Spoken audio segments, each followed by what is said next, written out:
I was warmly welcomed as one of the several German visitors, and realized this is a really nice German-Polish collaboration. Yeah, from actually the endorsements it got and the patronage, etc. I'm working responsible for media and culture policy for Google in Germany, and a bit for DACH, and I've seen, when I looked at past CopyCamp recordings, that my Google Fellow speakers from the past years always apologized to be lawyers. I must confess I'm a lawyer too. However, I think I'm going to break this chain today and not excuse, because I really like to work with law and along the law. Though I not always like what I see and find in the law and how it develops, and I would like to share a few things about what I like, what I don't like with you today. And having worked in a broadcasting and production company before, so in the content industry, I'm super amazed by what I can find in content and creativity and exchange and access on the internet today. The universal accessibility is a thing which really struck me, coming from an industry which was rather limited in dissemination, and the huge audiences are a great thing, and the way you can actually work creatively without a huge cost effort. And everything is free and open for everyone, and I think this is not a luxury, but this is a very important societal factor. And the work I do, of course, also brings me into contact with less pleasant content, like recently terrorist propaganda, fake news, piracy, copyright infringements. And we're witnessing an ongoing debate, as Google and YouTube have been in front of center, of all these things going on, about what platform providers should do about that. And I've been following this debate, which is going on for a few years already, from Right to be Forgotten now to the anti-piracy debate we're seeing in Brussels. And at the core of it is the question of how we can create a positive environment of discourse and creativity on the internet. Get rid of the really nasty stuff and enforce copyright, yet at the same time maintain the promises of the free and open internet. It's a hard question, and solutions are not obvious at all. And unfortunately, it's also a playground for wrong turns and potential collateral damage. And this is what I want to talk to you today. Let me share a few things. One, my excitement about the free and open internet, and the concerns about the way provider liability is actually going right now. Let's start with a reminder of what is at stake, the promises of the free and open internet. First and foremost, it's the free flow of information and the freedom of expression for political discourse, for democracy, for a better life, or just simply to express yourself for the sake of it, or share your new experiments with everyone who wants or doesn't want to see it. And digitization is also a wonderful means for preserving any sort of cultural heritage, and the internet makes it all universally accessible. And what I find striking here is that if you look at, for example, how different cultures are represented in the world cultural acquis right now, let's say Africa, there's still quite a huge gap. In UNESCO World Heritage, you can find way more heritage locations in Western countries than in Africa, for example. But with all that culture being surfaced and digitized and made available, we're actually enriching the cultural acquis right now. With the Google Cultural Institute, I think there's been a presentation on this in 2015 here. We've meanwhile 1,400 partners in 70 countries and have digitized with them together, licensed, more than 5 million works of art. And that really is giving something from the countries to the internet, and not foreclosing things through the culture that is governing these countries so far. And also the internet, as it has developed, stands for the facilitation of creativity. And I'm not talking only about this wild digital art and machine learning extravaganza here in the background, which I'm just using to show off, but also for everyone and everything. The internet has stimulated a creative ecosystem for everyone with low production cost, new artists who can share their ideas, from mere cat videos to the most admirable pieces of art, and they reach a worldwide audience, and audiences have developed into communities. And these communities take sharing literally. They comment, they iterate, they mash up and remix and so forth, and thereby creating new works.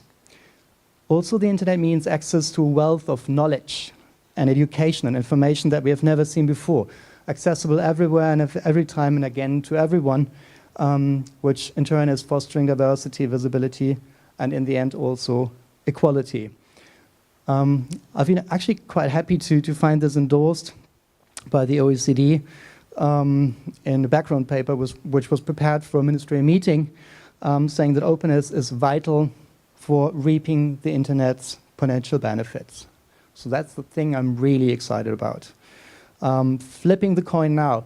Of course, openness is always accompanied by concerns, by colliding interests and individual freedoms, which set limits against an anything goes policy on the internet. And concerns which, no doubt about it, in many cases are legitimate. Just to name a few, people worry about violations of their rights to privacy. People are concerned by defamation, terrorism, hate speech, or fake news, with possible impact on elections. Right holders fear copyright infringements. And it's true, there are fundamental rights at stake on the side of the victims, the rights owners, everyone. But on the other hand, there are also fundamental rights of internet users and intermediaries, platforms, which have to be considered, namely the right of freedom of expression, but also, and that's also a legitimate right, a right to conduct business. These concerns lead to various political developments in the EU, addressing the basic question of intermediary liability. EU and national regulators try to handle the ambiguity of the openness of the internet and corresponding risks. I will give you 3 short examples.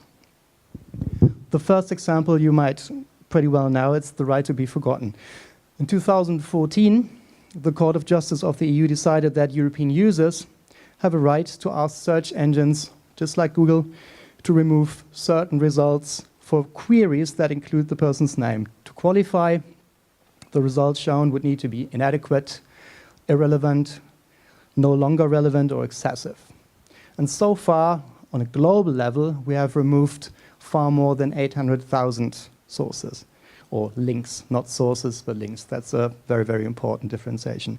These requests often come from people who would like to erase very personal, sometimes negative information about them or ratings concerning their business. And they are sometimes controversial. Often they relate to newspaper articles, internet fora, etc. The only information we can usually base our decisions on, however, is what the requester tells us. As we need to judge against a local cultural background, we limit application to the EU right now and through local lenses. In Poland, for example, a prominent business person asked us to remove articles about his lawsuit against a newspaper. By the way, we didn't remove this in the end, just to illustrate you what these requests are actually all about. The EU court now will have to decide if Google must delist search results even worldwide, and that makes a vast difference. The result would be obvious. A single country's legal culture will decide what will be available on the web for everyone, even if the majority of countries does not share this culture at all. Think of what is deemed to be forbidden speech in Turkey right now. And imagine many, many countries perforating the information globally available on the web through this tool. This is basically quite the opposite of what I just told you about how the cultural diversity might emerge through just digitizing stuff and putting it onto the internet. Second example, the network enforcement law, a dreadful name. In Germany, next week, the so-called network enforcement law will enter into force in Germany to tackle hate speech and fake news and a number of other things. It will apply to social networks and video sharing platforms.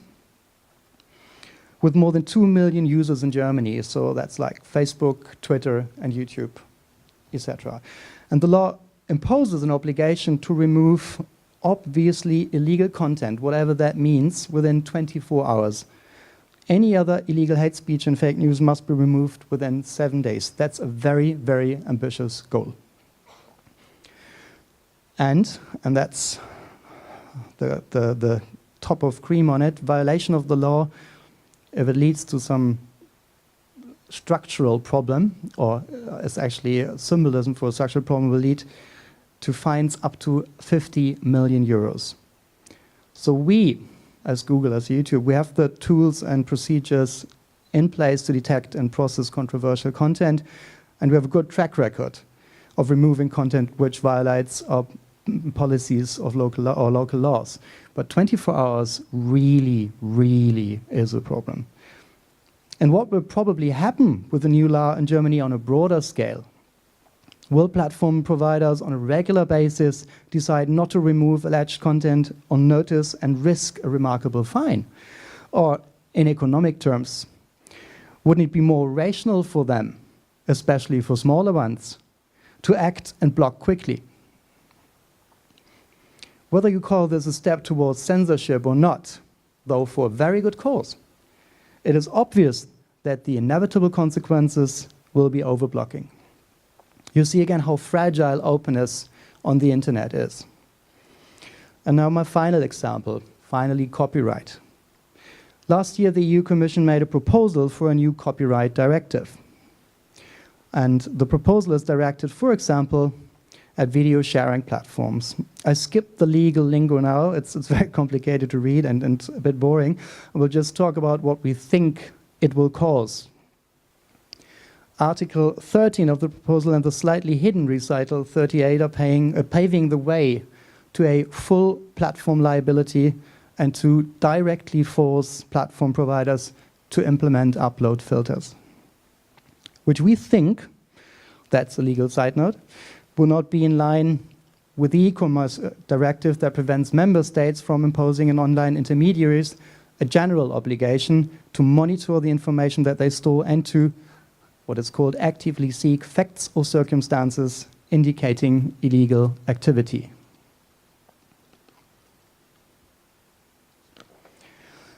Bringing content ID systems into play first and foremost is a good thing.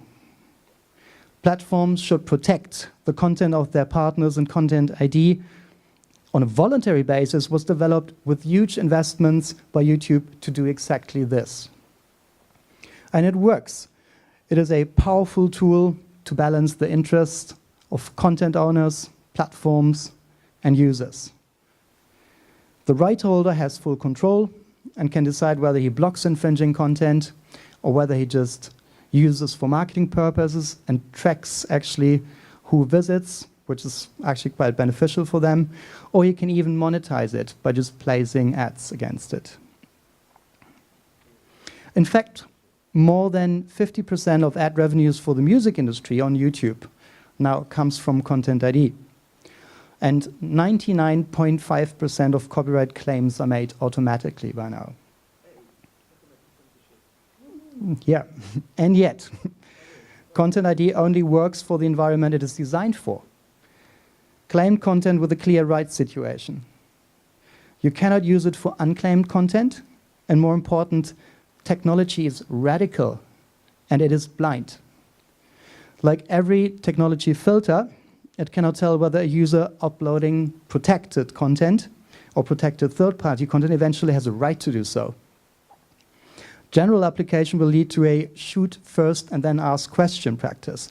And overblocking cannot be excluded. I'll give you a few examples for that. On Twitter, a guy claimed rather doubtful copyright for a joke, and Twitter played it safe and deleted thousands of tweets. It's the same collateral damage that we know from hate speech filters. The British Library once blocked Hamlet with a hate speech filter. And of course, YouTube also has a few rather ironic abuse cases. I found this hilarious case on TechDirt. Let me read it out for you. Premier League is well known for the copyright enforcement practices, and the Institute for Information Law recently held its information influx event, and it included a panel discussion on who owns the World Cup, discussing the very question of copyright in sports clips. And the Institute put a video of all the sessions online, but if you go visit the Who Owns the World Cup video, you'll see this instead. Yes, that's right. The entire video of a discussion on the copyright issues around sharing tiny clips of football, soccer videos was taken down by the Premier League because one of the panelists showed a brief clip to raise some of the questions concerning copyright issues. Amazingly, it appears that the only clips of Premier League matches were shown in a presentation by Professor Bentley, who was arguing in favor of stronger copyright protection for sporting events. That's the reality. Recital 38 now leans towards implementing full direct liability for platforms. While this wouldn't be a big win for owners, this would render open platform services practically impossible. Here's why. A service could only be rendered legally if a provider would exclude content which has not been identified and licensed. It's the only way to ensure that he avoids any risk of liability. And the bad news is, as a large-scale practice, this would dramatically change the nature of these platforms as speaker's corner of the internet. And it would prevent new innovative platforms from being started. The economic risk and technological challenges of executing control over billions of UGC files would be too burdensome to invest in. All this causes a dilemma for internet providers.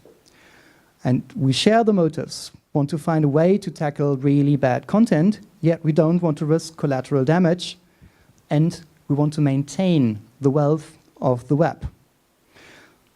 Yet badly drafted laws incentivize or even dictate bad practices at times. Let me illustrate that. What happens if, in the first place, you become compelled by a law to remove content, links to commentaries one person has made about another person who does not like it? You don't know the persons, you don't know the story behind it, you cannot weigh the individual rights of privacy and free speech against each other, but you need to decide on the thin merits of this case based on vague principles. And you, as a platform, decide upon very complex legal issues. Not a court will do this. So you create a new powerful organization with state authority, and you incentivize it to take content down. But you lose sight of the root of the problem. It's at the source where people use hate speech, libel and infringe rights, and where free speech plays a role too. On the second example, what happens if you become compelled by law to decide within 24 hours whether a comedian in a satire show calling a head of state a sheep lover, and he didn't mean it in a platonic way, would be illegal as libel and needs to be blocked, while wrong decisions can lead up to a fine up to 50 million euros. You create yet another powerful organization with state authority, and you incentivize it to take more content down than necessary, and you tolerate wrong decision-making. The example I mentioned is a delicate real-life case. It just happened recently. And it needed way more than a year to be decided by courts, not 24 hours. And they were carefully weighing freedom of expression and artistic freedom against personal rights. And the verdict either wasn't black and white. Parts of what the comedian said were perfectly legal, parts were not, white parts were not, but only from a civil rights point of view, not a criminal one. So very differentiated. And how will platforms decide in the end?